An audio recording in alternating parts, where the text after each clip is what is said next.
Określenie ceny towaru czy usługi jest najistotniejszą kwestią dla każdego przedsiębiorcy, jednak potrafi przysporzyć wiele problemów. O tym, jak oznaczać ceny na sklepowych półkach i czy można informować swoich kontrahentów o stosowanych cenach, opowiem w dzisiejszym odcinku.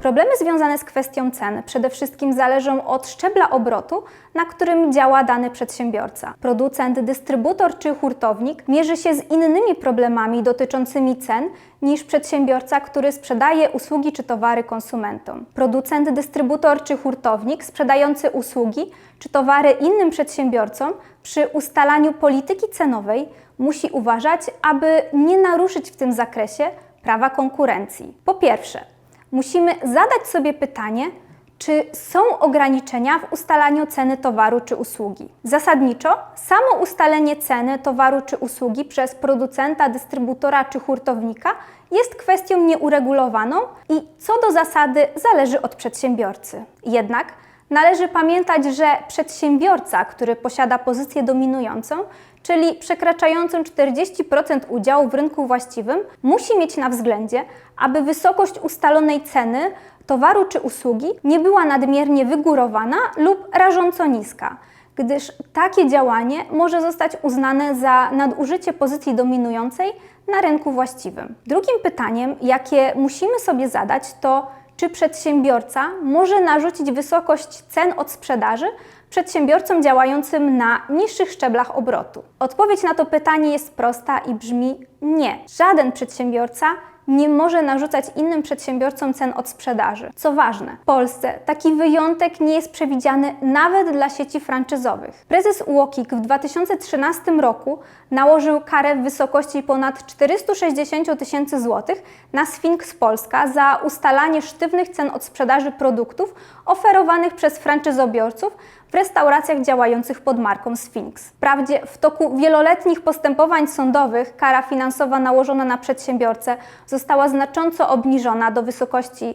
50 tysięcy złotych, o tyle w pozostałym zakresie sądy zgodziły się z orzeczeniem prezesa UOKiK. Czy wobec tego producenci, dystrybutorzy i franczyzodawcy nie mogą stosować żadnej polityki cenowej? Mogą, o ile polityka cenowa polega jedynie na wskazywaniu cen rekomendowanych albo ustalaniu maksymalnych cen od sprzedaży. Jednak, co ważne, przedsiębiorca nie może kontrolować ani wyciągać żadnych konsekwencji wobec swoich kontrahentów za niestosowanie się do polityki cenowej. Przejdźmy teraz do omówienia problematycznych kwestii związanych z cenami występujących u przedsiębiorców działających na tym samym szczeblu obrotu, czyli konkurentów. Przedsiębiorcy muszą pamiętać, że pod żadnym pozorem nie mogą wymieniać się informacjami o stosowanych cenach ze swoimi konkurentami, gdyż takie działanie może zostać uznane za antykonkurencyjne porozumienie. Ustalanie cen towarów jest jednym z najcięższych naruszeń ustawy o ochronie konkurencji i konsumentów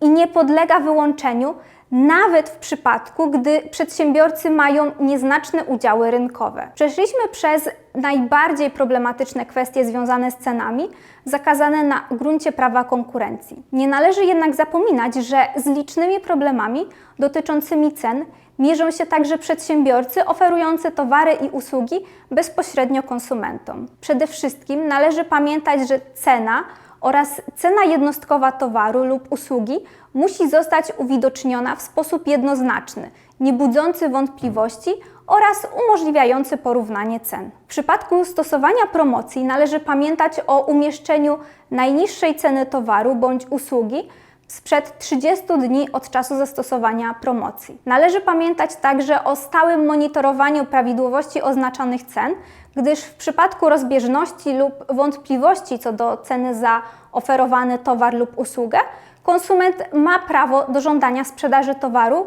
lub usługi po cenie dla niego najkorzystniejszej. W dzisiejszym filmie przedstawiłam ogólne zasady prawa konkurencji i konsumentów odnoszące się do zagadnienia cen.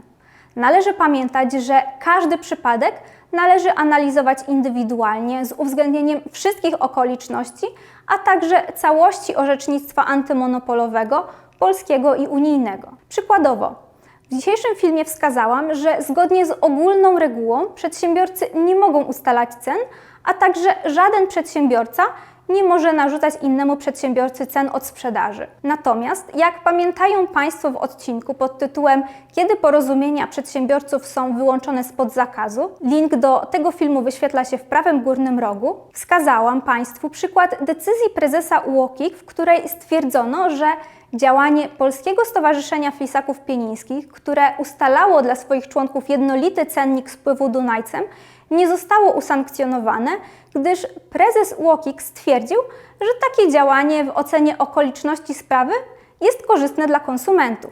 Również w przypadku bezpośredniej sprzedaży konsumentom towarów i usług należy pamiętać, że obowiązują ścisłe zasady prezentowania cen w konkretnych okolicznościach, a zasady oznaczania cen dotyczą nie tylko stacjonarnych sklepów handlu detalicznego czy punktów usługowych, ale także sklepów internetowych, a nawet platform handlowych i porównywarek cenowych. Dlatego ponownie podkreślam, że każde działanie w zakresie polityki cenowej wymaga dokładnej analizy. Dziękuję za uwagę. Zostawcie łapkę w górę pod filmem i zachęcam do obejrzenia innych filmów zamieszczanych na kanale Studio Gessel. Do zobaczenia!